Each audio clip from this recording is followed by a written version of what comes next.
Buen día, hoy vamos a armar el J26 de Mistercraft en escala 1.72. J26 es la designación que le dieron en Suecia a los P-51 Mustang. Durante la Segunda Guerra Mundial compraron varias unidades. Según la caja podemos hacer dos versiones de Suecia y dos norteamericanas, aunque acá en el manual salen tres opciones con insignias suecas.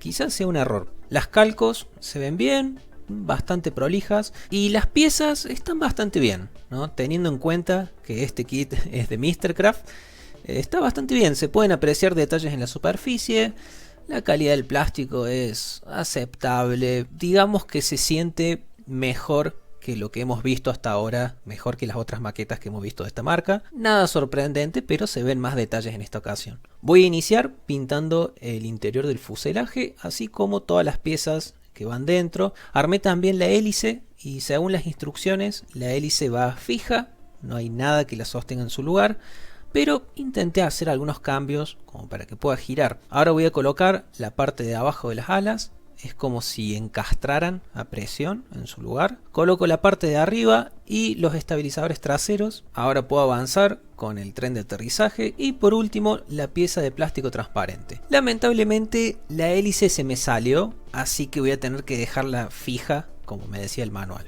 no va a poder girar. Estas piezas las voy a agregar después cuando ya esté pintado el tren de aterrizaje, así es más cómodo. Y tenemos también dos tanques de combustible que podemos colocar, pero en mi caso no los voy a usar porque ya tengo otro P-51, el de Academy, que los tiene, así que bueno, como para variar lo vamos a dejar sin los tanques. Para la pintura pinté toda la parte de arriba con verde oliva y por debajo con gris claro. Finalmente le coloco la hélice ya pintada y podemos empezar con las calcos. Bastante simple la pintura. Las calcos funcionaron bien, no tuve problemas con ninguna. Puede que sean un poquito rígidas, así que trátenlas con cuidado porque si les llegan a aplicar presión pueden llegar a partirse.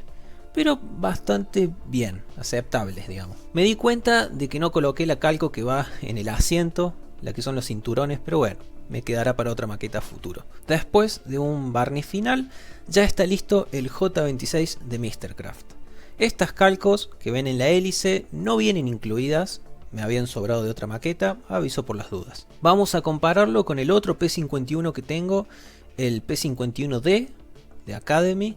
Ambos tienen el mismo tamaño, parece que la escala está bien. Me alegro de haber conseguido otra versión del P-51 porque así puedo apreciar las diferencias que hay entre ambos modelos. Me gustaría hacer esto con más aviones de la colección, por ejemplo del Bf-109.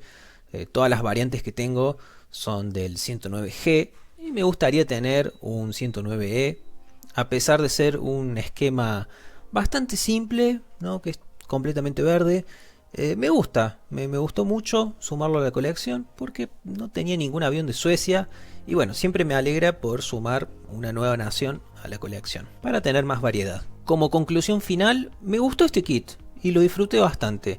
El proceso de armado no me dio ningún problema serio, ¿no? Fue más fácil y rápido de lo que pensaba. Me gusta tener otra variante del P-51 y más importante aún, como dije antes, sumar otra nación a la colección. Si bien Suecia fue neutral, tuvo su participación en la guerra, ya sea en venta de suministros o dejando pasar tropas por sus territorios. Para hacer una maqueta de Mistercraft se ha portado muy bien. Si han visto mis otras reseñas sobre aviones Mistercraft, seguro se acuerden de que siempre había algún tipo de inconveniente que no permitía terminar de disfrutar la maqueta. Siempre había algo, pero en este caso el kit tiene un material plástico decente, detalles en la superficie, no muchos, pero más de lo que hemos visto en las otras maquetas. Y bueno, las calcos funcionaron bien, así que este es quizá el primer kit totalmente funcional que he encontrado de Mistercraft. Tampoco digo que sea perfecto, ¿no? Sigue teniendo la calidad de Mistercraft,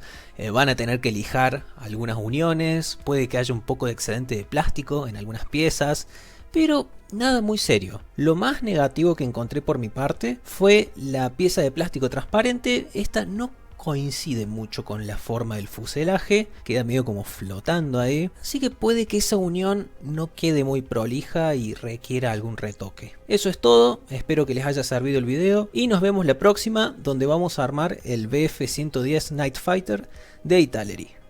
Chau.